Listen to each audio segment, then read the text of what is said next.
Halo, selamat malam. Eh, sam- Selamat malam. Jadi Mas Denny Pohan ini merupakan asisten eksekutif dari Direktur Utama Holding Perkebunan Nusantara dan dia juga merupakan orang nomor satu nih, milenial nomor satu di PTPN Group alias Kapten Milenial ya kan untuk kita semua dari semua PTPN gitu. Selamat malam Mas Denny Pohan. Selamat Bang ya, malam, Bang. Mbak Juro. Kena manggilnya Mas, saya manggilnya Mbak Juro deh. Oh enggak, ya ya oke, kita panggil Abang aja ya. Eh Kayaknya seneng banget nih Bang Denny ya kan. Kayaknya habis liburan kalau kita lihat dari postingan Instagram sepertinya habis liburan nih. Liburan atau dinas sih Mas Bang Denny nih? Iya, beberapa hari yang lalu kebetulan kesempatan dinas ke apa namanya salah satu destinasi wisata punyanya Indonesia gitu ya, kebanggaan Indonesia ke Labuan Bajo.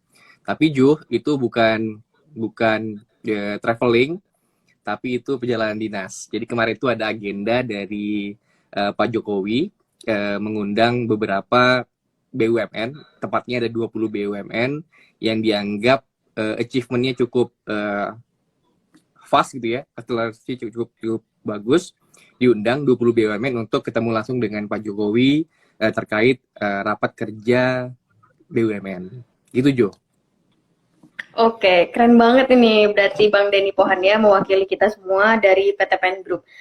Eh Oke, Bang Denny ini kan perwakilan dari millennials ya, millennials PTPN Group nih. Nah, boleh dong ceritain ke kita nih, gimana nih millennials di PTPN Group ini gitu. Oke, baik. Sebagai Makasih. kapten dari ya, Ya, sebagai makasih kapten Jo. dari milenial. Iya. Sebelumnya makasih nih teman-teman yang udah gabung di live IG di Perkebunan Nusantara, dan makasih juga buat Perkebunan Nusantara yang udah memfasilitasi ngobrol-ngobrol santai di malam Senin sebelum besok kita kembali ke daily activity, ya kan? Semoga nanti Ya. ngobrol-ngobrol santai ini menambah semangat lagi untuk mengawali minggu pertama di hari Senin nanti. Nah, ngomong-ngomong soal milenial, nah milenial ini organisasi yang udah ya organisasi lah ya, organisasi yang udah cukup lama, nggak cukup lama banget. Jadi udah 2 periode. Sebelumnya ada Bang Beni Wijaya yang mengawali dari organisasi milenial PTPN Group ini. Nah, saya ini kapten yang kepengurusan yang kedua. Nah, apa sih milenials PTPN Group itu? Nah, milenials PTPN Group ini dibentuk karena kita melihat sekarang komposisi dari teman-teman planters Nusantara udah mulai banyak yang berusia di range generasi millennials, ditambah lagi sekarang dengan Gen Z, itu sekitar ada 40%. Jadi walaupun mendominasi, ya kan, belum lebih dari setengahnya, tetapi kita udah mulai 40%. Nah, manajemen berpikiran bahwasannya perlu ada suatu wadah yang untuk memfasilitasi teman-teman untuk berkreasi. Kita kan tahu nih, teman-teman milenial, teman-teman muda ini kan nggak bisa diam kan Ju, jadi harus diberi ruang bermainnya. Nah, Iya, iya. jadi organisasi milenial ini tempat bermainnya teman-teman millennials yang ada di PTPN Group. Gitu Ju singkatnya.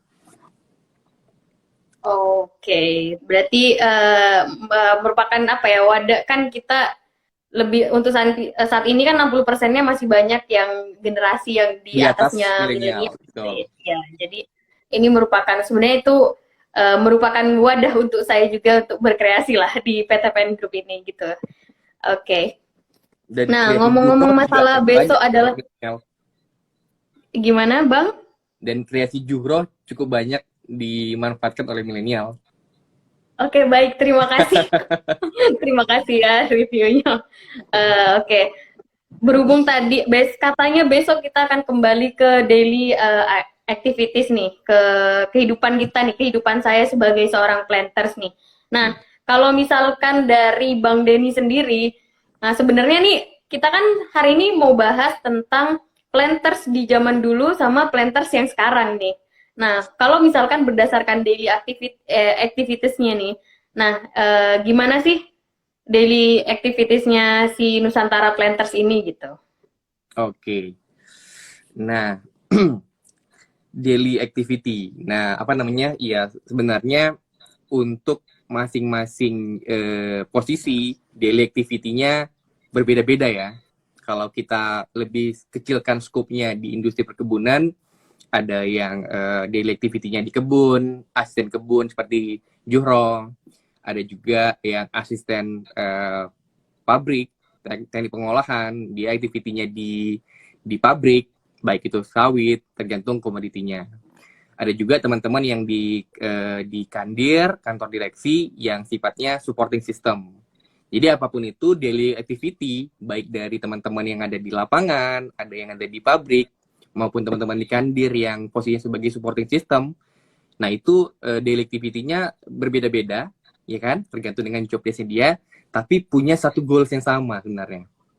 Jadi goals-nya itu adalah bagaimana cara kita memanfaatkan tanaman, ya kan, yang menjadi aset utama kita di industri perkebunan untuk dapat dimanfaatkan secara optimal.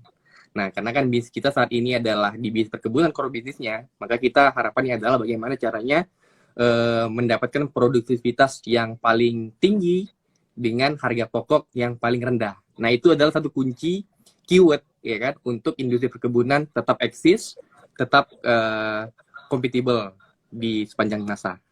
Gitu, Jo. Oke, keren ya. Kayaknya tugas Nusantara Planters ini banyak ya dan cukup luas lah kalau misalkan berdasarkan dari definisi Bang Denny tadi ya. Nah, kita lanjut ke topik yang memang mau dibahas nih sebagai seorang planters nih. Nah, kalau sepengetahuan Bang Denny nih, planters di zaman dulu tuh bagaimana nih? Berhubung aku juga bukan orang perkebunan ya, dulunya bukan keturunan perkebunan. Nah, aku pengen tahu nih, menurut Bang Denny, sepengetahuan Bang Denny, perkebunan di dulu tuh gimana sih? Planters yang dulu tuh gimana? Iya, oke. Nah, jadi kita sama-sama tahu nih bahwasannya industri perkebunan itu usianya lebih tua bahkan dari usia bangsa kita sendiri, ya kan? Dia lebih awal berdiri dibandingkan Indonesia itu sendiri. Nah, ini bisnis yang udah sangat tua, peninggalan dari masa penjajahan dulu, kan gitu. Nah, bagaimana sih kultur planters yang zaman dulu? Nah, kalau kita kebetulan saya juga punya basic perkebunan karena kakek saya itu dulu juga perkebunan. Dia di Sokvin dulu. Oke. Di Sokvin, apa namanya, salah satu perusahaan perkebunan yang paling tua ya di Indonesia, mungkin bahkan di dunia, di Sokvin. Jadi bagaimana kegiatan dulu para sinder, administratur di perkebunan zaman dulu itu saya pernah lah ya, itu menjadi cerita kita dulu waktu kita kecil-kecil, ya kan, dari kakek terus ke ibu ke bapak, ya ceritalah gimana kehidupan planters zaman dulu. Nah, nggak tahu kenapa saya ternyata nurun nih, ya kan, nurun ya, bukan by design tapi bukan accident juga, tapi ini bukan by design, tapi kebetulan saya melanjutkan berkarir di industri perkebunan sama kayak kakek saya dulu. Nah, kalau teman-teman juga Tercemplung ya? Gimana, Ju? Tercemplung ya, Bang? Nggak tercemplung juga. Oh, nggak tercemplung. Oke, baik. Lanjutkan, Bang. Nah, teman-teman yang sekarang ini di PTPN atau di industri di perkebunan perusahaan swasta lainnya juga pasti punya cerita masing-masing nih, ya kan? Kita dulu pasti pernah dengar cerita di mana ketika topi asisten itu diletakin aja, itu udah cukup membuat para karyawan yang di bawahnya cukup gemetar gitu kan. Gitu ya, Ju? Pernah dengar nggak? Iya, aku pernah Iya dengar. kan? Iya, pernah dengar itu pas awal masuk sini ya. Nah, awal masuk. Nah, kalau sekarang kita lihat ya mungkin udah mulai ada disrupsi ya, ada perubahan. Nggak takut lagi gitu loh ya. Kadang-kadang malah ada ledekan, malah ketika topinya diletakin atau helmnya diletakin di tempat tertentu, bukannya ditakutin, malah hilang kan gitu. Nah, itu satu cerita lah ya tentang guyonan perkebunan. Nah, industri perkebunan memang unik, ya kan? Beda dengan mungkin kita punya teman yang bekerja saat ini di industri-industri lain selain di perkebunan. Karena apa? Karena menjadi pemimpin, ya kan? Menjadi pemimpin di industri perkebunan itu tingkat tingkat apa ya? Tantangannya berbeda, challengingnya berbeda, ya kan? Karena kalau seorang pemimpin di industri perkebunan itu dia nggak hanya mengurusin terkait pekerjaan, ya kan? Dia juga akan terlibat dalam hal-hal yang sifatnya sosial, kehidupan pribadi dari anggotanya. Contoh misalnya seorang asisten. Nah ini Juhro pasti pernah mengalami. Ketika anggota kita eh, nggak bisa bayar hutang, nah itu mau nggak mau akan juga menjadi bagian dari persoalan yang kita hadapi, kan gitu. Ketika anggota kita nantinya cekcok nih ya dengan istri atau dengan suaminya, nah itu mau nggak mau kita akan menjadi seorang wali yang untuk menyelesaikan persoalan itu. Jadi dia nggak hanya selesai di persoalan kerjaan. Nah ini bagi teman-teman mungkin yang join saat ini, yang juga menjadi bagian dari peserta rekrutmen bersama ya Ju, pasti Ya. juga harus punya pemahaman di awal bahwasannya nanti teman-teman nggak hanya menyelesaikan tugas-tugas yang relate dengan pekerjaan, tetapi tadi itu hutang karyawan, ya kan, masalah keekonomiannya, kemudian masalah keluarganya itu juga menjadi bagian yang harus kita selesaikan. Sehingga untuk menyelesaikan itu kita harus menjadi role model, menjadi orang yang cukup cukup layak untuk dijadikan panutan. Karena kalau kita nggak bisa menjadi role model, kita nggak akan bisa menjalankan tupoksi kita sebagai pimpinan di industri perkebunan dengan baik. Kalau Pak Dirut atau Pak Gani, Dirut dari PTPN 3 Persero, selalu bilangnya pemimpin itu ibarat ikan dalam akuarium. Nah, semua orang melihat padanya. Nah, sehingga itu menjadi hal yang penting untuk diperhatikan bagi seluruh kawan pimpinan di PTPN Group. Nah, itu Ju. Oke. Eh, Sebenarnya memang betul sih bahwa memang tugas asisten itu bukan hanya mengurusi tanaman ya kan, tapi juga semuanya gitu. Bahkan yang belum berkeluarga pun kita harus ikut mengurus keluarga orang lain gitu ketika kita menjadi pimpinan di perkebunan gitu. Nah, Artinya kita mungkin harus siap mungkin mau Juro punya single. pengalaman nggak? Punya pengalaman nggak? Ada menyelesaikan persoalan-persoalan yang di luar dari job desk Juhro sebagai asisten afdeling misalnya. Oke, kalau misalkan berbicara masalah pengalaman, pernah kayak misalkan dia ada hutang nih di luar, terus kemudian dia berantem nih sama istri, itu Nah, sampai datang ke rumah, ya kan, bagaimana cara memediasi keluarga tersebut, gitu kan, bagaimana cara kita menasehati keluarga yang bahkan kita pun belum belum berkeluarga, gitu. berkeluarga. Nah, Iya. kemudian ada juga kasus misalkan adalah sebuah kasus gitu kan di mana mungkin tindakan asusila kah atau bagaimana bahkan yang berhubungan dengan masalah keluarga gitu kan itu kita juga harus berkecimpung gitu di dalam padahal kita tuh ini belum berpengalaman loh berkeluarga gitu tapi kita harus cukup dewasa untuk menangani permasalahan tersebut itu tadi betul kata Bang Denny Pohan bahwa memang kita harus tuh menjadi role model gitu artinya kita memang harus hati-hati dalam bersikap harus hati-hati dalam memimpin uh, mereka gitu itu sih bener Iya. banget jadi kalau misalkan kata Bang Denny tadi planters yang dulu itu disiplin ya kan Iya. terus kemudian ditakuti. Nah, kemudian memang kalau untuk tugas seorang asisten, kalau dari dulu memang mengurus semuanya ya di luar tanaman juga diurus gitu untuk asisten tanaman nih. Nah, kalau yang aku rasain sebagai asisten di masa kini nih itu juga masih ada sih sebenarnya kalau untuk mengurus yang hal yang seperti itu.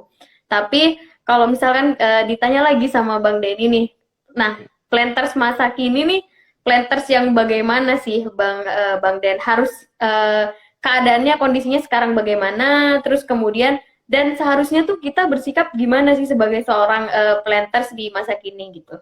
Iya. Nah, tadi kita udah bahas bahwasannya menjadi seorang planters itu nggak sesimpel yang dibayangkan. challenging tapi interesting gitu kan. Jadi teman-teman juga jangan wah kok kerjanya gitu banget ya, tapi itu menarik ya kan, asal kita menjiwai pekerjaan itu. Nah, dulu industri perkebunan itu industri yang sangat menggiurkan gitu ya. Industri perkebunan itu adalah motor penggerak perekonomian negara, bukan negara lah ya, era di zaman itu, ya kan? Bayangin aja, Belanda datang kemari jauh-jauh itu, yang dia bukan mau menggali minyak, dia bukan mau ngebor minyak, tapi dia menanam. Karena dia punya apa namanya, kajian bahwasannya sumber daya yang paling menggiurkan Indonesia itu adalah dengan bercocok tanam, berkebun, ya kan? Nah, hingga mereka industri perkebunan saat itu mencapailah kejayaannya. Nah, apa sih yang menjadi menjadi kunci ya kan? Menjadi key point kenapa mereka bisa pada saat itu orang-orang atau planters zaman dulu itu bisa mencapai kejayaan dari industri perkebunan itu. Mereka merasakan kejayaannya kan gitu. Dan dulu pasti semua orang pasti dari yang Sumatera maupun teman-teman yang di Jawa pasti tahu banget cerita para sinder-sinder gula yang kelas sosialnya itu beda pasti. Kelas sosial itu dia high level lah, ya kan. Jadi teman-teman dulu planters zaman dulu itu posisi sosialnya itu di high level, ya kan, high class gitu ya. Kalau dibilang borjuis lah, borjuis. Orang-orang borjuis itu pasti adalah orang-orang perkebunan. Nah, apa yang membuat itu terjadi? Jadi sebenarnya ada 10 ya, ada 10. Nah, ini saya coba review lah sejarah perkebunan tuh dari buku, mungkin teman-teman juga udah pernah lihat ya kan, pernah lihat salah satu buku yang ditulis oleh Pak Abdul Ghani, Direktur Utama PT PN 3. Jadi menurut beliau ada 10 nilai-nilai yang menjadi yang menyebabkan kejayaan itu terjadi. Pertama adalah disiplin. Nah, itu tahu lah kita semua ya. Dan planters zaman sekarang juga harus belajar ya dari masa lalu, tapi mungkin nanti ada adjustment khusus terkait beberapa hal yang relate dengan kondisi sekarang, existing sekarang. Kemudian kita planters zaman dulu itu memiliki curiosity yang tinggi. Dia kepo lah, kalau kita sekarang tuh bahasnya kepo. Dia itu kepingin tahu banyak hal, nggak berhenti belajar, ya kan? Walaupun mereka di remote area, tetapi mereka terus belajar. Dari mana? Apa buktinya mereka terus belajar? Kita lihat bahwasannya bukti-bukti sejarah menunjukkan bahwasannya teknologi perkebunan masa itu adalah teknologi yang paling canggih di zamannya, ya kan? Kayak kita nih di PTPN, kita punya PG Jatiroto namanya. Nah, itu adalah PG paling canggih di dunia di zamannya. Bayangin, di dunia gitu kan ya. Itu terbukti bahwasannya planters zaman dulu itu punya wawasan, punya keinginan tahu yang tinggi sehingga mampu untuk menerapkan teknologi di zaman itu. Kemudian gigi, ya kan? Kita hidupnya di remote area. Mungkin Juhro di mana, Juh? Tugasnya sekarang? Kalau aku sekarang di Bandar Betsi di Simalungun. Di Karet. Berapa jam menuju kota? Kalau menuju kota di sini tuh nggak kota 2 jam ke Siantar, 2 jam juga ke Medan ya kalau pakai tol. Oke, nah cukup jauh kan? Kalau mau cari Indomaret terdekat, kira-kira berapa jam tuh? Indomaret terdekat 45 menit lah. Oh oke, berarti Dengan kecepatan standar. udah mulai dekat lah ya. Ada beberapa teman-teman kita Karena yang di Tanah Putih, ya kan? Ada yang di yang di ya banyak lah ya unit-unit kita yang jauh dari Orgamba, jauh. kan juga jauh kan dari kota. Nah, itu membutuhkan kegigihan kan ya, membutuhkan kegigihan, hidup di remote area yang serba keterbatasan. Nah, itu dibutuhkan salah satu value yang gigih itu. Nah, kemudian punya tanggung jawab, ya kan? Kita semua telah diberi job desk yang cukup rinci Sehingga kita harus memiliki tanggung jawab bagaimana caranya agar job desk tadi dapat kita laksanakan sesuai dengan prosedur. Kerja tuntas. Nah, ini juga menjadi salah satu poin penting nih, terutama bagi teman-teman yang di tanaman, juga yang di pabrik. Sama juga dengan teman-teman yang di kandir, yang supporting. Karena kalau bagian tanaman itu, dia kejar-kejaran sama reaksi biokimia. Ya kan? Kalau dia nggak selesai, mendistribusikan buah yang telah dipanen ke pabrik, nah dia kejar-kejaran nih sama reaksi biokimia yang berpengaruh terhadap kualitas dari minyak sawit yang akan dihasilkan, ya kan? Ya, kita agak sedikit kimia juga soalnya kan saya teknik kimia, kan? Oke, baik. Nah, kemudian petarung ini bukan petarung MMA ya, walaupun mungkin perlu juga, ya kan? Karena tantangan di lapangan itu cukup cukup dinamis, ya kan? Sehingga memang petarung di sini ada dua diksi, bisa petarung dengan maksud pantang menyerah, tetapi memiliki kemampuan bertarung mungkin juga salah satu hal yang penting menjadi seorang planters. Kemudian setia kawan, guyup, kemudian pride, ya kan, dimana dulu orang-orang perkebunan itu sangat menjaga kehormatannya, ya kan, mereka cukup bangga menjadi seorang planters, ya wajar aja, karena mereka adalah golongan borjuis lah di masa itu. Kemudian mencintai tanaman dan komunitas, menjaga adab dan pergaulan. Jadi itu ada 10 kultur zaman dulu yang mesti kita adapt sampai sekarang. Namun mungkin dengan tantangan yang sekarang semakin besar, kemudian era yang semakin dinamis, kita perlu penambahan hal yang lain, Ju. Nah, bicara lagi soal anak muda atau bicara lagi soal planters, ya kan, yang dia memiliki karakter digital native. Nah, kita harus melakukan adjustment, bagaimana caranya agar proses bisnis yang ada di perkebunan itu relevan dengan karakter anak-anak muda yang digital native tadi, ya kan? Kalau planters dulu dia selalu memegang buku saku, ya kan, untuk mencatat aktivitas dia sehari-hari.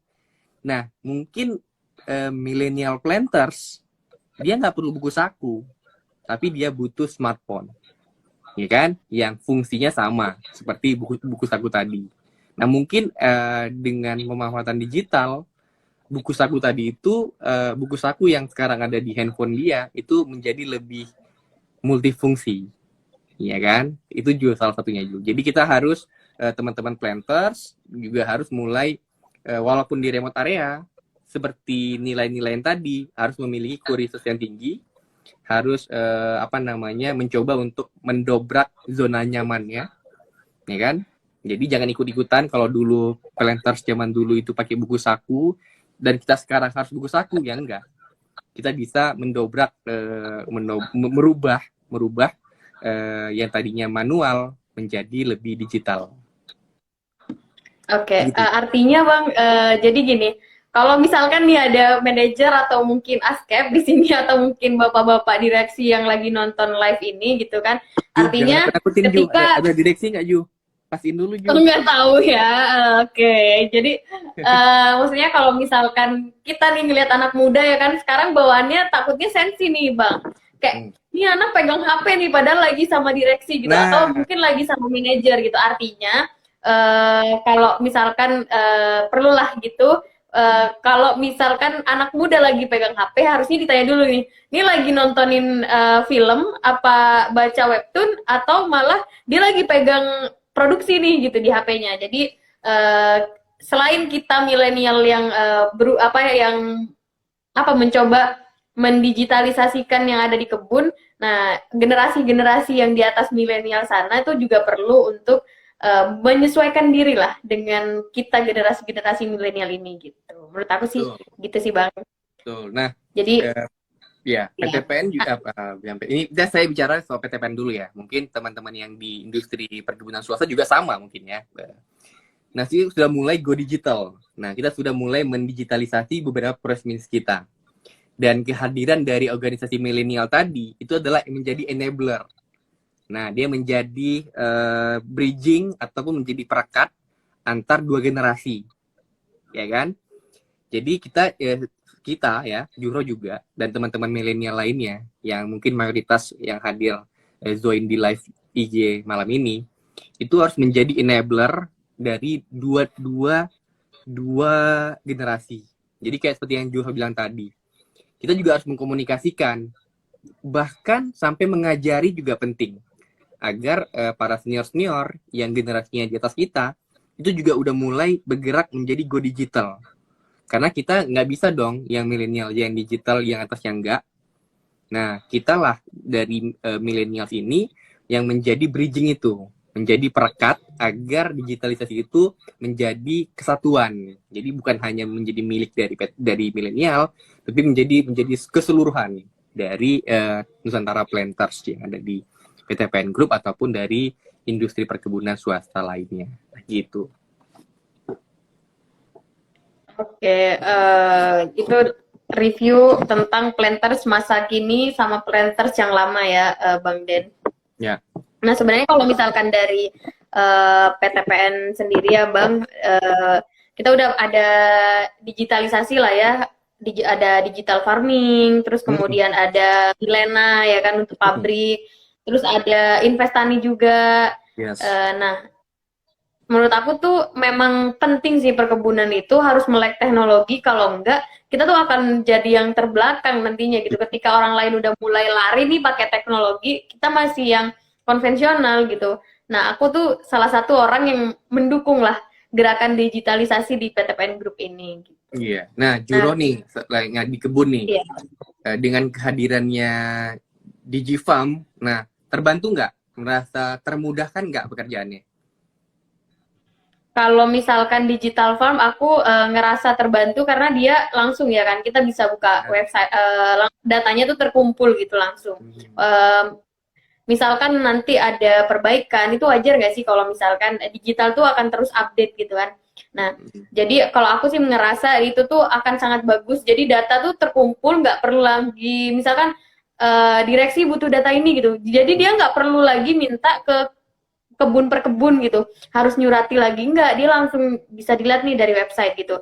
Harapannya sebenarnya ke depannya makin banyak lagi digitalisasi yang ada di perkebunan PTPN ini gitu, maupun di PTPN 3 ataupun anak perusahaan lainnya gitu. Nah, karena ya itu tadi, kalau tidak seperti itu gitu, kita bakal jauh tertinggal dibandingkan industri yang lainnya.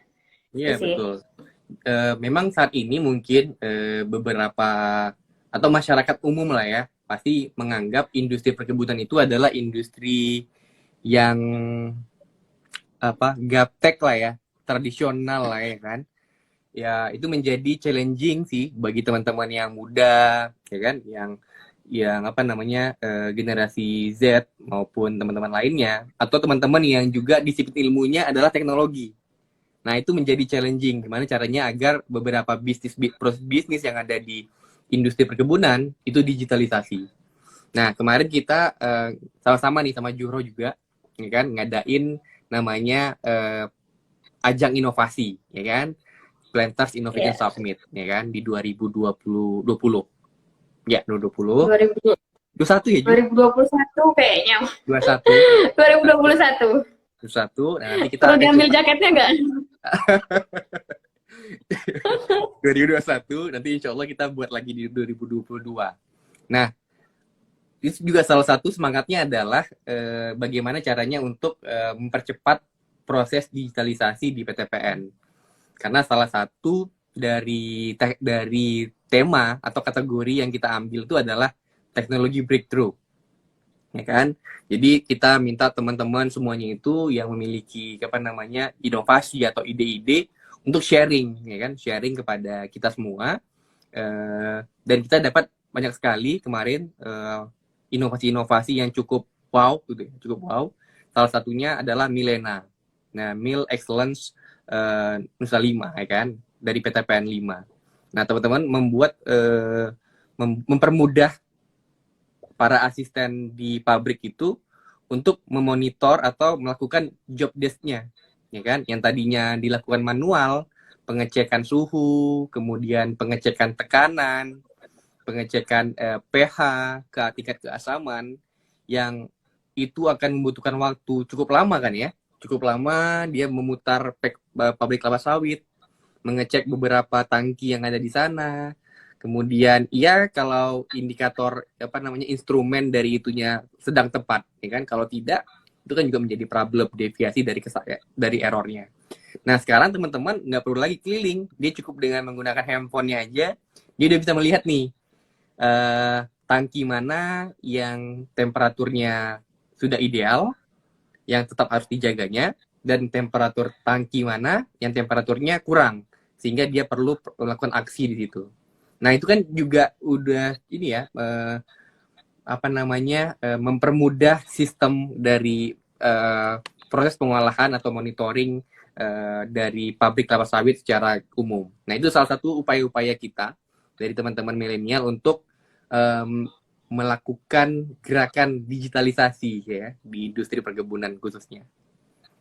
Dan drone ya drone. Nah teman-teman juga kemarin dari PTPN 4 dengan inovasinya WebGIS, dia dengan teknologi GIS dia bisa ngecek untuk inventaris kebun ya, berapa jumlah kerapatan pokok, kemudian bagaimana kondisi pemupukan di suatu areal, seberapa parah tingkat kerusakan hama dari areal tersebut. Nah itu banyak banget yang tadinya kalau Juhro mungkin dengar cerita, mungkin dulu Juhro awalnya pernah kan di sawit kan?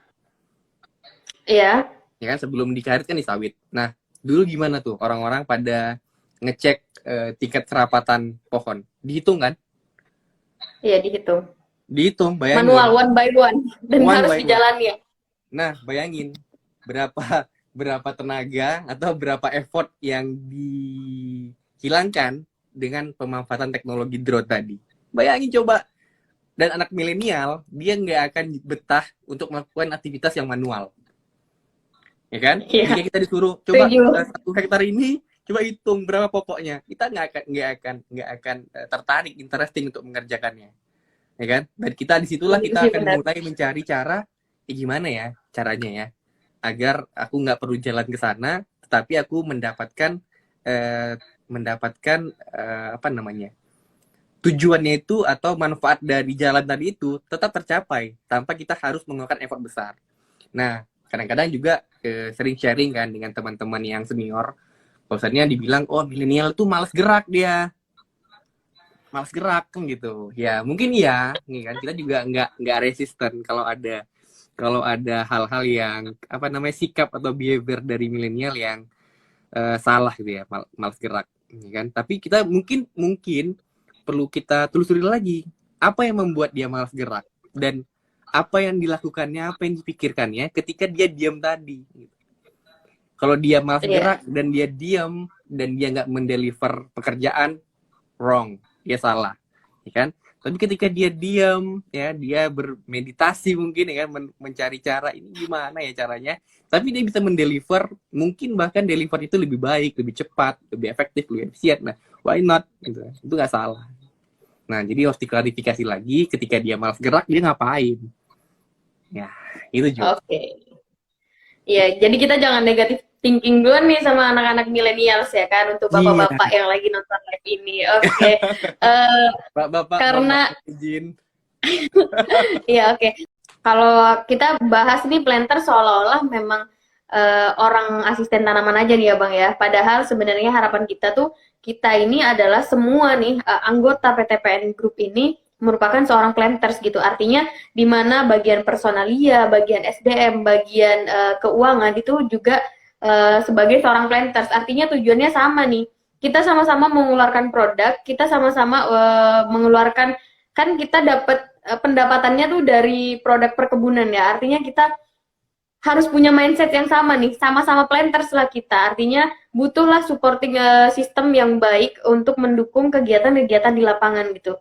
Jadi mindset seorang ini untuk diketahui nih ya bagi yang mau masuk nih di PTPN gitu kan. Jadi seorang asisten tata usaha ATU atau yang bagian keuangan gitu, kemudian SDM, personalia itu juga harus punya mindset bahwa mereka tuh harus mensupport kita nih ya kita seorang yang di lapangan nih agar bisa mengeluarkan produksi sebanyak mungkin. Jadi HPP kita rendah nanti ya, gitulah kita bareng-bareng gitu. Jadi planters ini bukan hanya ya planters ini yang di lapangan aja gitu, enggak gitu.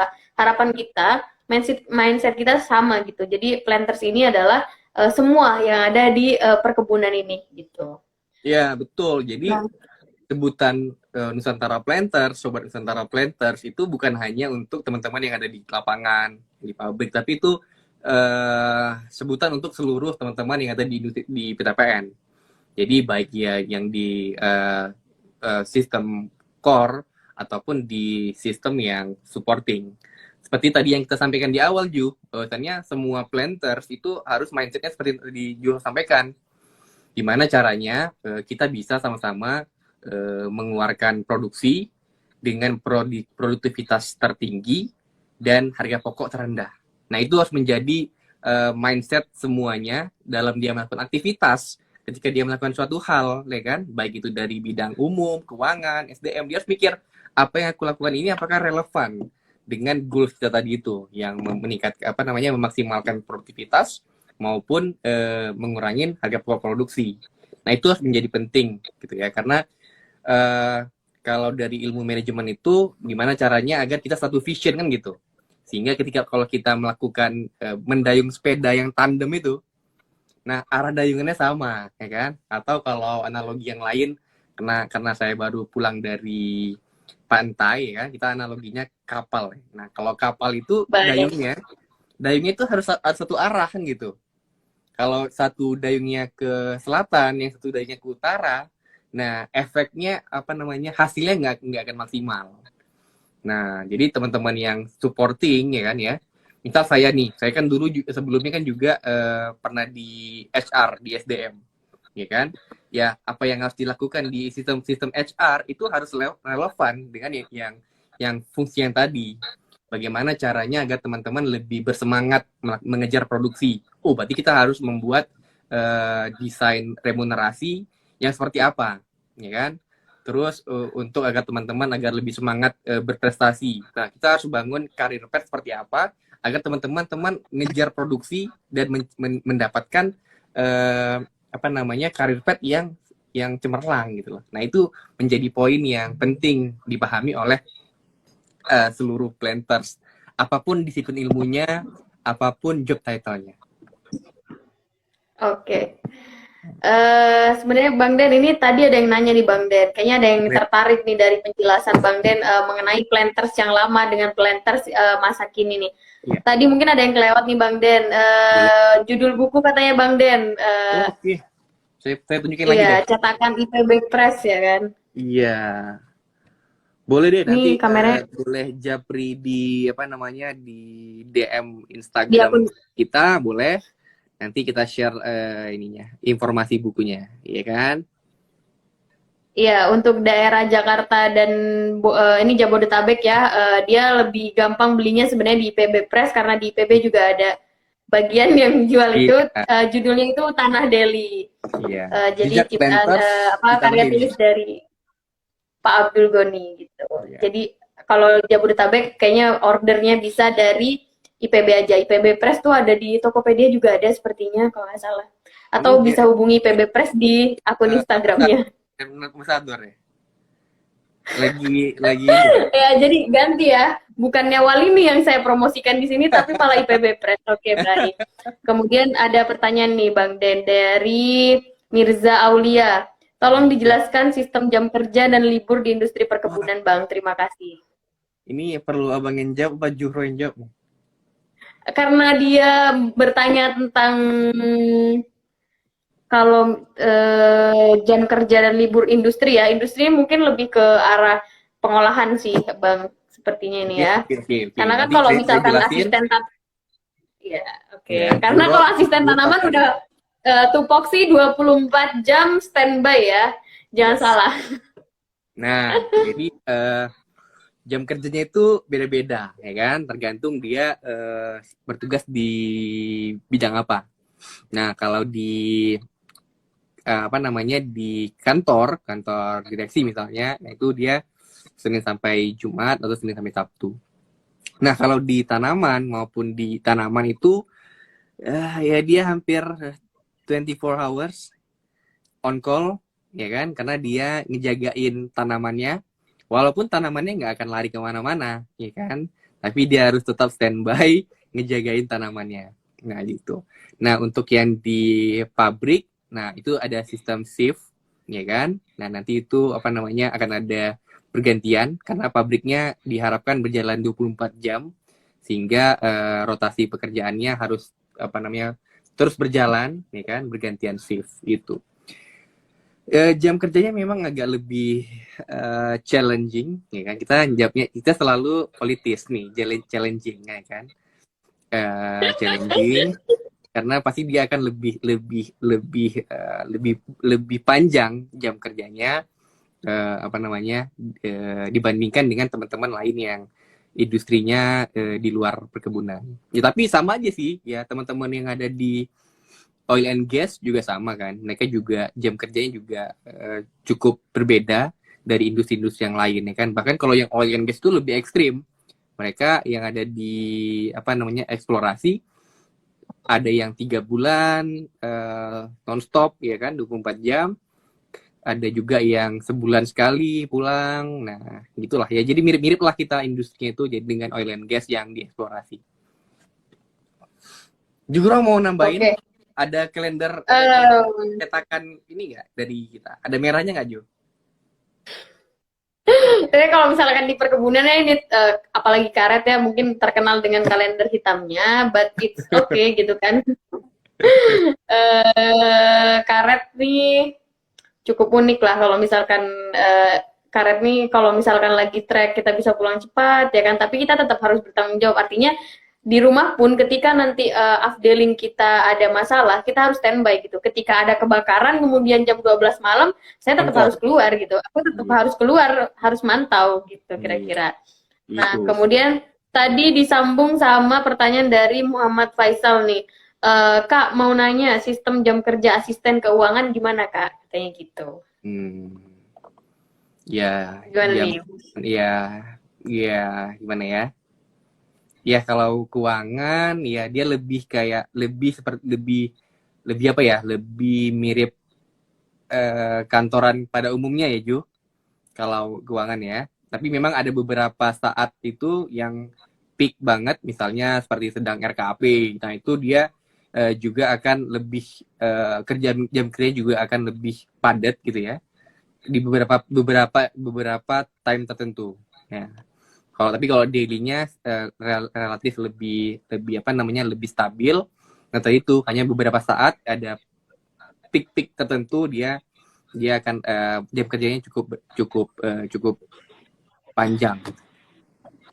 Iya, kalau keuangan sebenarnya akhir bulan sih yang agak cukup lama dia ya, karena banyak laporan keuangan seperti ya nggak hanya di industri perkebunan aja untuk bidang Ya. keuangan, tapi di bank, kayaknya di perusahaan yang lain pun ketika akhir bulan dan awal bulan itu agak lumayan banyak yang harus dikerjakan. Gitu. Nah, kemudian ini ada pertanyaan lagi, Bang Den. Bagaimana peran milenial terhadap isu kelestarian lingkungan, Bang Den? Nah, oke. Nah, ini nyambung nih sama pertanyaan yang terakhir nih dari Febri Mahendra. Nah, ini Febri Mahendra nih junior saya kuliah nih. Nah, jadi kelestarian tadi itu relate dengan pertanyaan yang terakhir tentang sertifikat RSPO, sertifikat ISPO kan gitu ya.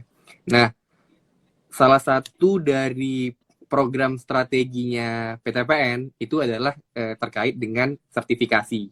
Nah, ketika kita mengejar sertifikasi, impact-nya apa? Kita pasti akan concern terkait isu kelestarian dan dekarbonisasi, global warming, segala macam itu sangat concern karena dia relate dengan harapan kita untuk mensertifikasi RSPO seluruh bisnis kita, ya kan? Kenapa kita mau RSPO? Karena kita berharap seluruh produk-produk kita nantinya adalah produk-produk yang certified dan produk yang premium. Nah, arahnya itu ke situ. Jadi kita ingin memproduksi produk-produk yang high quality, certified, premium. sehingga kita mendapatkan nilai jual yang lebih tinggi dibandingkan produk-produk dari industri sejenis lainnya. Gitu, Ju. Iya, sama mau nambahin mungkin ya. Jadi kalau misalkan untuk RSBO kan untuk sawit aja ya. Jadi kalau untuk karet pun, teh pun itu tetap ada sistem yang untuk kelestarian lingkungannya gitu. Karena mereka berhubungan sama konsumen. Jadi kan Ya. konsumen kita kan banyak untuk mengekspor ke luar negeri. Jadinya banyak kriteria lah yang diminta sama luar negeri gitu, sehingga kita harus punya sistem tersendiri untuk memenuhi dan akhirnya kita bisa menjual produk kita ke mereka gitu. Tuh, dan kita juga banyak kan itu udah mulai apa namanya dekarbonisasi. Kita mulai udah apa namanya memanfaatkan limbah limbah cair sawit kita untuk dijadikan biogas, ya kan. Kemudian kita juga udah mulai memikirkan apakah bisa beberapa lahan kita yang cukup luas itu digunakan untuk pembangkit listrik tenaga surya. Nah, kita udah mulai arah ke situ nih, ya kan? Karena kita mau kita juga udah mulai dapat sertifikat uh, apa namanya ICCC, International Yes, Carbon ISCC, ISCC, Sustainability, ISCC, ya kan? International yes. Carbon Sustainability Certified ya kalau salah. Nah, gitu. Nah, kita mulai situ nih, karena kita harapan tadi itu kita mau menghasilkan produk yang premium, certified, dan apa tadi? Premium, certified gitu ya. Jadi memiliki nilai jual yang lebih dibandingkan produk-produk yang dihasilkan dari industri sejenis. Next, Ju. Oke, next. Next ada pertanyaan ini, bagaimana cara seorang milenial menangani konflik yang terjadi di daerah kerja? Nah, kalau misalkan Bang Denny nih untuk daerah kantor lah ya, kira-kira apa nih? Mungkin aku nanti akan menambahkan lah konflik-konflik yang ada di lapangan gitu dan bagaimana cara menanganinya gitu. Nah, iya. Kalau Bang Denny gimana nih, Bang Den? Nah, jadi tadi kita just sampaikan tadi beberapa nilai-nilai yang penting dimiliki oleh seorang planters, baik planters yang dulu maupun planters yang kini, ya kan? Dimana kita harus punya apa ya? Punya kemampuan negosiasi yang bagus ya, komunikasi yang bagus.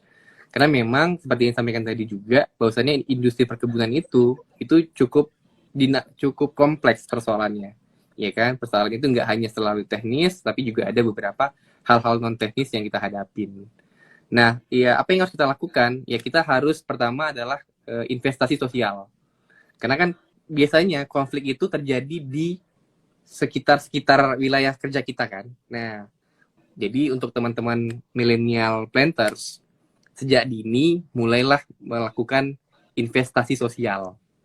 Apa itu contohnya? Mulai terlibat dalam kegiatan-kegiatan sosial yang ada di wilayah kerjanya. Dari hal-hal sepele ya, kita berkunjung ketika ada kemalangan, kita menghadiri apa namanya jika ada undangan-undangan dari pemukiman-pemukiman sekitar kita, ya mulai apa namanya terlibat, ya kan. Kalau kita dengar cerita dulu dengan Pak Gani, dia pernah membangun suatu sekolah tuh. Dia pada saat dia asisten, dia membangun sekolah di yang tadinya nggak ada SMP. Nah, dia coba bangun sekolah swasta di situ, kolaborasi dengan teman-teman masyarakat sekitar. Karena dulu ceritanya teman-teman SMP, anak-anak karyawan ya yang mau SMP itu butuh perjalanan cukup jauh untuk mencapai sekolah yang ada untuk SMP. Nah, mereka dengan apa namanya dengan warga sekitar membangun sekolah SMP. Ya kan, bahkan informasinya itu gaji guru-gurunya itu pakai dana sendiri. Jadi menyisihkan gajinya seorang asisten untuk membayar tenaga pengajar di sekolah itu. Nah, apa yang didapat? Nah, Bapak cerita ketika ada suatu kondisi terjadi konflik tadi yang ditanyakan, orang akan berpikir dua kali untuk apa namanya ya? Berpikir dua kali untuk apa istilahnya itu? Berapa namanya? Berkonflik membuat dengan konflik kita. atau merepotkan? Iya, dia akan berpikir beberapa kali untuk konflik dengan kita karena kita udah melakukan yang tadi saya sampaikan, telah melakukan investasi sosial.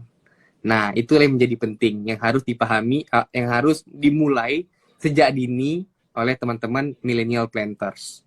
Nah, dengan adanya kedekatan sosial, ya apa namanya, tadi itu akan mereduce tingkat konflik di lingkungan kerja. Nah, mungkin Juro juga punya pengalaman yang ada di kebun saat ini.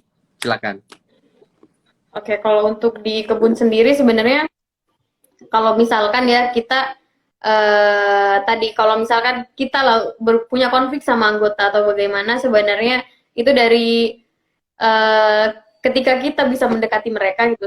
Seperti yang saya sebutkan di live sebelumnya bahwa ketika kita bisa heart to heart gitu dengan anggota kita, benar kata Bang Denny kalau misalkan itu mereka akan agak sungkan untuk membuat masalah dengan kita. Tapi ketika anggota kita, sesama anggota nih punya konflik, kita tuh apa ya harus menjadi orang yang benar-benar bijak sebijak-bijaknya gitu kan, benar-benar harus dewasa dalam menyikapi hal tersebut gitu, nggak boleh berat ke salah satu pihak, jadi tidak ada kepentingan pribadi pada salah satu mereka yang punya konflik gitu sih. Jadi kita memang betul-betul harus netral, harus sedewasa itu menghadapi mereka gitu. Iya, nah Kira-kira gitu kalau kalau kita di dengar lapangan. cerita dari senior-senior kita dulu, nah planters zaman dulu itu ketika anak karyawannya itu stunting atau gizi buruk, itu yang sangat kepikiran adalah asistennya. Ketika ada anak karyawannya yang stunting gizi buruk, itu ada kegagalan dari seorang asisten.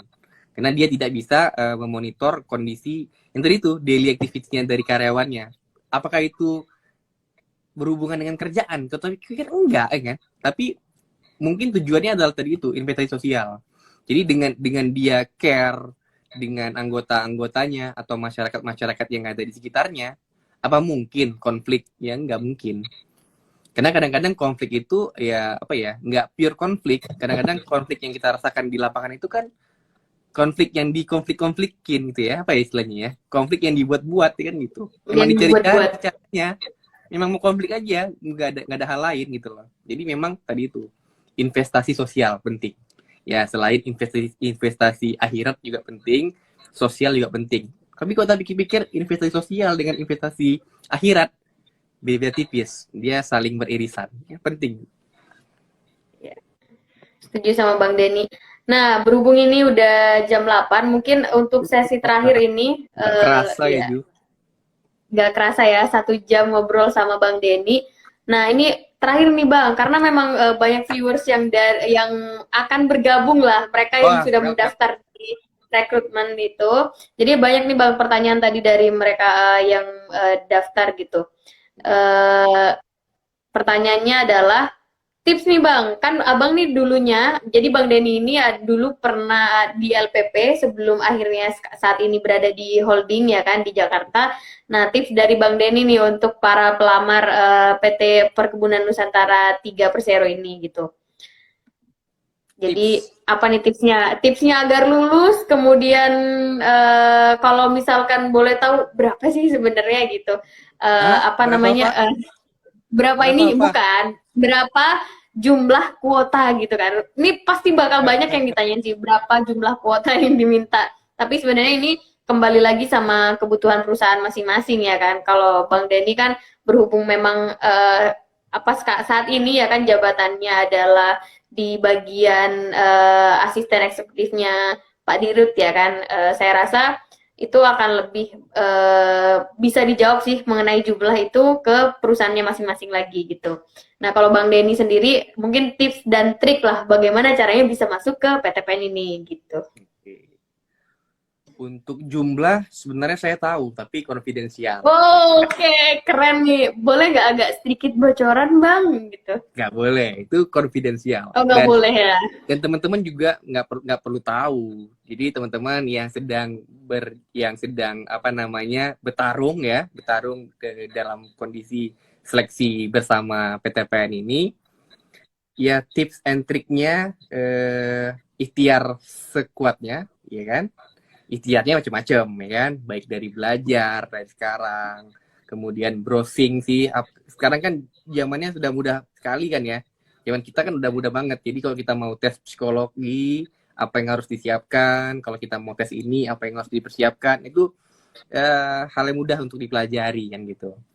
Kemudian setelah ikhtiar tadi, ya kita bertawakal. Ya bagi yang beragama Muslim, ya mulai menambah ibadah, memperkusuk ibadah, memperbanyak waktu berdoanya, kan gitu. Karena apapun ceritanya, ya hanya dua itu yang bisa dilakukan. Ikhtiar, tawakal. Dan kami semua yang Juhro juga, teman-teman milenial, mendoakan semoga teman-teman yang dengan kualifikasi terbaik segera bergabung dengan PTPN. Nantinya kita akan sama-sama bawa PTPN menjadi agribisnis terkemuka, menjadi agribisnis kelas dunia, gitu Jo. Oke.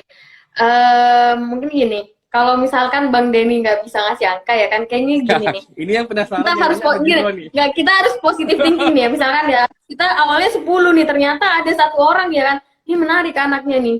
Ini harus masuk PTPN nih. Ketika direksi bilang, kayak ini bisa nih masuk PTPN, ya kan siapa tahu akhirnya kan bisa bertambah jadi 11 gitu. Kita aminkan saja bahwa memang kita melihat potensi-potensi gitu. Oh, ternyata banyak nih yang potensi untuk masuk perusahaan ini, akhirnya kalian tuh di-hire gitu. Melebihi, misal awalnya 5 nih. Kita bisa loncat nih ke 8 nih, keren banget anaknya nih, wajib masuk PTPN gitu guys. Kita harus positif thinking dan terus berusaha. Betul kan? Oke.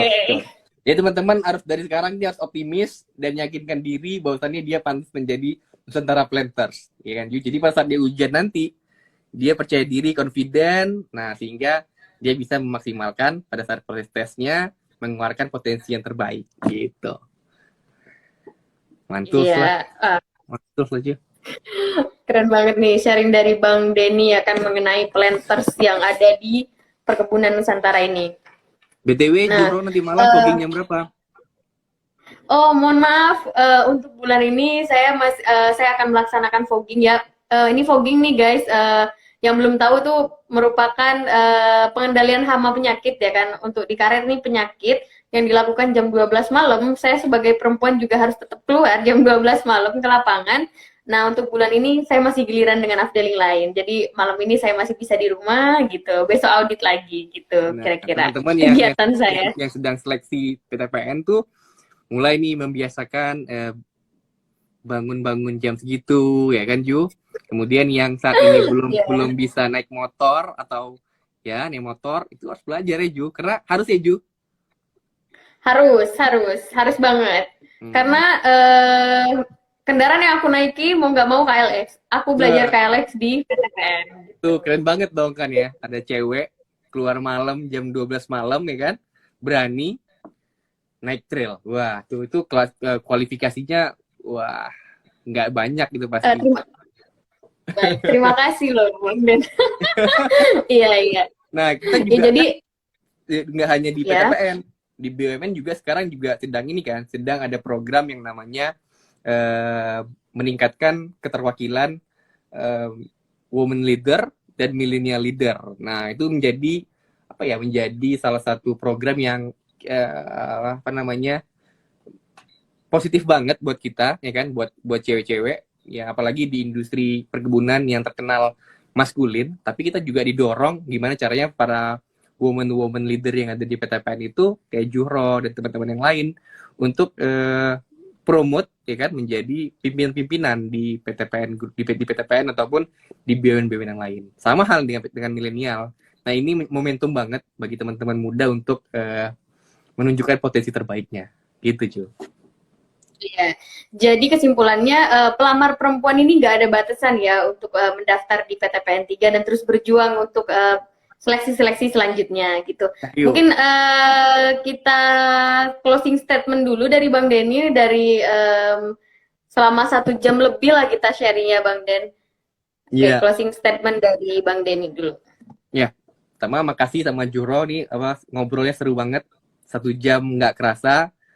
Dan teman-teman yang udah join juga makasih udah bertahan dengerin obrol-obrol santai kita.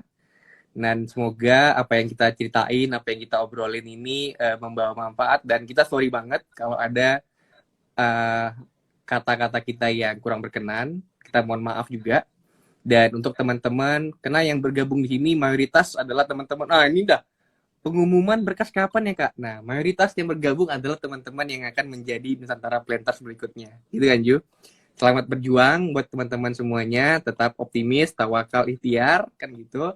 Semoga nanti teman-teman yang berkualifikasi terbaik yang akan lulus dalam kompetisi seleksi bersama ini. Nah, teman-teman lain yang bukan di industri perkebunan, nah semoga membuka wawasan kepada teman-teman bahwasannya industri perkebunan adalah bukan industri yang tradisional. Kemarin tadi cerita bahwasannya kita udah mulai adapt teknologi-teknologi. PTPN kemarin mendapat level teknologi maturity level 4 ya kan. Itu dari sekian BUMN, PTPN salah satunya yang mendapat predikat pemanfaatan teknologi cukup baik di tahun ini. Nah, itu membuktikan bahwa kita udah nggak manual-manual banget lah, kita udah mulai di go digital. Nah, welcome to teman-teman yang nantinya akan bergabung. Sampai jumpa, bergabung di Millennial Planters. Sama-sama nanti kita bangun industri perkebunan Indonesia menjadi kebanggaan Indonesia. Makasih, Juhro. Mungkin demikian closing statement. Nanti kita aginikan lagi ngobrol-ngobrol santai kayak seru nih. Oke, terima kasih buat teman-teman yang udah gabung. Mungkin kalau misalkan mau ada masukan atau mungkin Kak atau bilang ke admin dari akun ini gitu kan, Min undang ini dong buat sharing session gitu. Sebenarnya kami di sini sharing bukan serta merta hanya sharing untuk apa ya, kayak kapan nih pengumuman keluar enggak? Kita tuh mau sharing buat orang-orang yang mungkin ingin mengetahui PTPN 3 lebih dalam lagi, kemudian mengetahui dunia perkebunan bagaimana, terus kemudian untuk orang-orang nih yang baru hadir gitu, maksudnya baru mau akan bergabung gitu dengan PTPN 3, jadi mereka lebih tahu nih sebenarnya perusahaan ini bagaimana. Karena sebelum memasuki perusahaan ini, sebelum kita atau mungkin wawancara dengan direksi, kita perlu tahu nih ini PTPN 3 bagaimana, kita harus mendalami. Makanya karena kan tak kenal maka tak sayang gitu, makanya kalian harus mengenal dari live IG di Perkebunan Nusantara. Jadi kalau misalkan kalian mau ada request nih, Kak live sama ini dong, atau mungkin ada sosok orang-orang perkebunan yang bisa diajakin live di sini, kalian bisa DM aja di akun ini. Mungkin nanti adminnya juga akan mengumpulkan informasi itu dan mengusahakan untuk live bareng sama dia. Oke, Bang Denny, terima kasih waktunya malam ini. Hari ini, besok bertugas di Medan ya, Bang Den. Yes. Dan hari ini udah di Medan. Ya, terima kasih waktunya. Karena kayaknya Bang Denny capek nih ya kan, dari Labuan Bajo ke Jakarta, terus kemudian ke Medan. Selamat beristirahat. Tetap semangat. Semoga semangat lah di Medan ini ya kan, menjalani ke kebun-kebun. Nah gitu. Oke. Terima kasih teman-teman semuanya. Saya pamit undur diri nih sama Bang Den. Oke. Terima kasih. Assalamualaikum warahmatullahi wabarakatuh. Waalaikumsalam. Selamat malam.